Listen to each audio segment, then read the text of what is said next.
have a beach house in Florida that I tend to visit with my girlfriend during the colder months up north. In the warmer months, we'd still visit occasionally, but nowhere near as much since there wasn't as much of a need to. It was early February, freezing up in Connecticut, so my girlfriend and I took a trip down to Florida to visit the beach house. By the time we actually got to the house after the day-and-a-half drive, it was starting to get dark out. It had actually been a long month and a half since I'd been there last.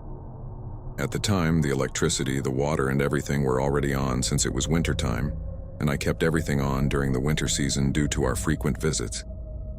So all we had to do when we arrived at the house was unpack, take a couple of lounge chairs, and walk 20 seconds onto the beach to take a nap. We didn't even check out any of the other rooms because we were so drained. We lounged on the beach until it got really dark. My girlfriend tapped my shoulder. I looked up at her, and she asked if I left that light on. I turned to the house and saw one of the upstairs lights on. Not just that, but at one of the windows in that room there was a shadow outlined behind the partially opened curtains. I looked at my girlfriend, and she looked at me. I think it sank into both of us that someone was in that room, at that window. I told her to wait there. I ran to the house as fast as I could. When I got to the back door, I started being quiet. I slid it open and shut it quietly. Being barefoot made tiptoeing a bit easier.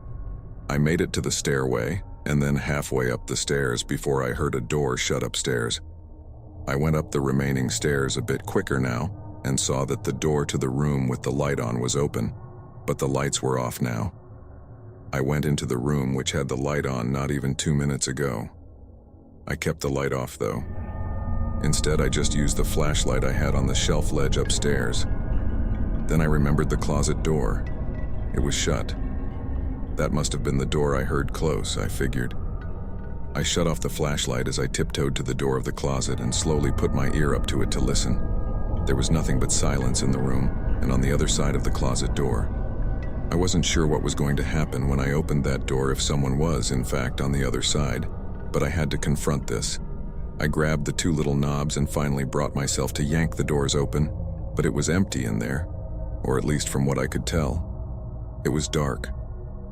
I grabbed my flashlight and switched it on, and yep, the closet was empty. But a creak in the floorboards outside of the room caught my attention. I ran into the hall expecting to see the intruder, but no. It was just my girlfriend. I got mad at her for coming into the house even though I told her to stay put. But now that she was there, I told her to help search the upstairs. We looked around in all 3 bedrooms upstairs, all the closets and the bathroom, but there was no one. Then we checked the downstairs, every room, every closet, no one. We had to figure that whoever was in the house somehow escaped. So we locked all the doors and looked around the house for any signs of breaking and entering or stolen items, but there was neither of that. So we brushed up and went to bed since we were exhausted. However, that night before we could even fall asleep, there was a click under our bed. I asked my girlfriend if she could hear that. She said yes. I got out of bed and got down on my knees. When my face got to the ground level, giving me a view under the bed, I could see the intruder laying under our bed. I looked at him face to face before he crawled out and made a break for the front door. I couldn't catch him once he got outside because I was still barefoot. I also didn't get a very good look at his face because we only looked at each other for about a second. We once again searched the whole house to see what he could have stolen, but surprisingly, nothing was stolen. We couldn't even figure out how he broke in. We didn't call the cops. We simply moved on and did our best to enjoy the rest of our vacation.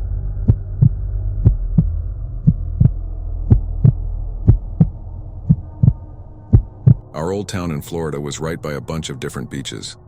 My sisters and I would frequently go to the beach during the sunset hours because fewer people were there, and the views were always beautiful. Sometimes we played volleyball, sometimes we'd go in the water, and sometimes we just laid in the sand. My youngest sister, Ksenia, who was 13 years old, wanted to go in the water one night. The sun was setting, and it was getting dark out. So as the older brother and basically the supervisor, I told her to be back in 10 minutes. She ran into the water, and after watching her for about a minute, I looked down at my phone. My other sister, who was 16 years old, wanted to play volleyball. I was up for it. There was a volleyball net and a poorly inflated volleyball sitting next to it. It was good enough though, and we made do with it. When I looked away from the volleyball net, I couldn't see Ksenia. I looked in every possible direction she could have gone in the water, but I did not see her. It was getting darker and harder to see. I ran to the water to try and find Ksenia. I ran into the water, and when I couldn't run anymore, I swam. She wasn't in the water anywhere though, but I saw a boat nearby, a big luxurious boat close enough to swim over to. It took me a couple of minutes, but I got there. I hoisted myself up onto the bow off some tiny stepladder and heard laughing below deck. There was a hatch door that was opened, and there were lights on down there. I called out for help. Then there was silence. I called out that I was looking for my sister. Then I heard Ksenia's voice from below the deck. She called out my name. I hurried down the stairs into the cabin to see Ksenia sitting on a bed with a Coke in her hands. Further down the cabin were two grown-ass men sitting opposite each other, looking at me. I grabbed Ksenia into my arms, and one of the men said with a smile that I have a very nice sister. The other man seemed to catch on to my suspicion right away and claimed that the two of them were just offering to give her a ride and some snacks because they saw her all alone in the water. I didn't even say a word to them. One of them asked if we needed a ride back to shore. I didn't answer. I told Ksenia to swim back to the beach with me. We got back to shore in a couple of minutes, and the boat was far gone into the sunset. I brought my two sisters home and had my dad figure out what he should do. First of all, he was mad at me for not getting details of the boat or the men's faces. And he was right. My dad punished Ksenia and prohibited her from going to the beach past sunrise from there on out.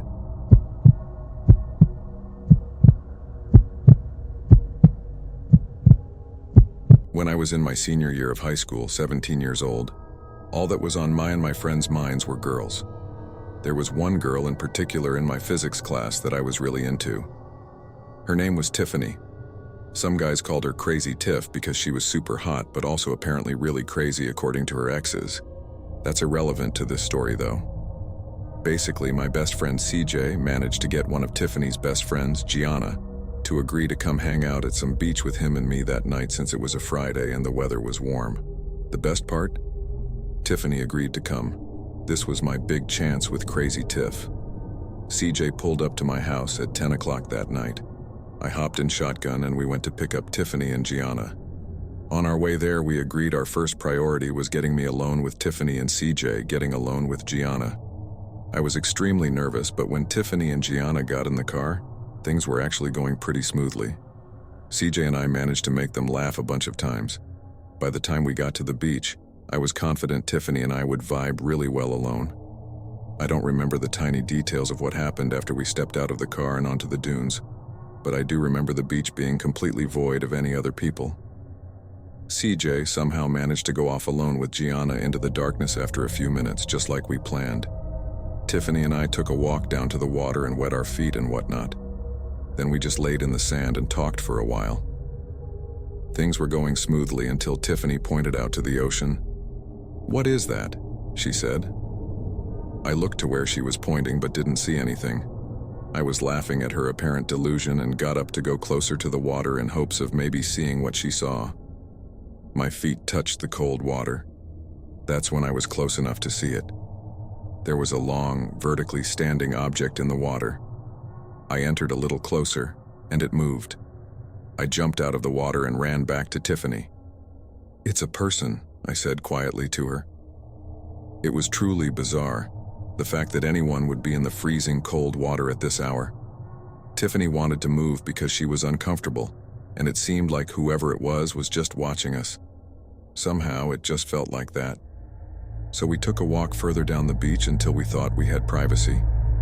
We sat back down on the beach with nothing but the sound of the ocean waves and our voices. But Tiffany was once again the one to point out something. "You hear that?" she asked me. I did kind of hear it.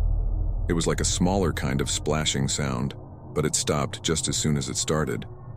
We looked out to the ocean, and I heard Tiffany gasp. The guy was out there again. I was going to go out there and tell him to back off, but Tiffany told me, "Let's just go." Low-key, I was hoping she would. I just wanted to look tough in front of her. We got back to the car. CJ and Gianna weren't back yet. Suddenly, my phone started blowing up with texts, all from CJ.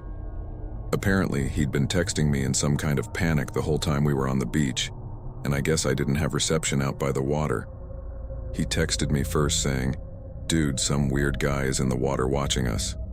And then, "Yo, some weird deformed-looking guy is stalking us. Get to the car now." 5 minutes later, he sent a couple of other texts basically panicking over being followed by something in the dark.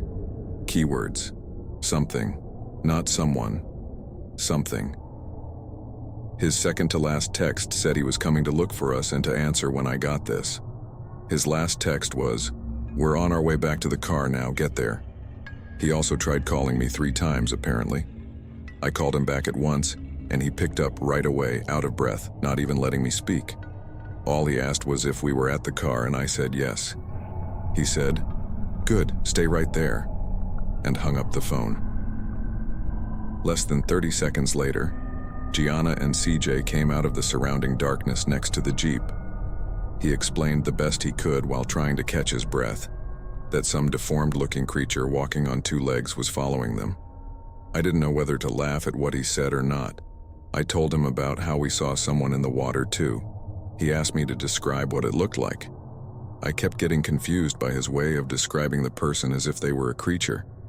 I told him it looked like a really tall, lanky person standing in the water. He said he got a chance to get a closer look at it, and it was some kind of deformed humanoid thing. Tiffany and I looked at each other and now kind of nervously laughed. What he was saying was just too bizarre, but I think parts of both of us took him seriously. Gianna vouched for what he was saying. That scream made us all jump into the car. It was some kind of half-human, half-demonic kind of screaming. I can't describe it. You just have to hear it. Needless to say, we were all frantic in the car, asking CJ questions mainly.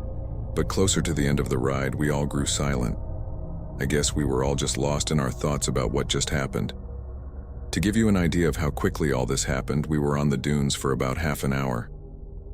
After I heard that sound, that scream, I did start to believe CJ partially, but I still feel like what I saw in the ocean was a person.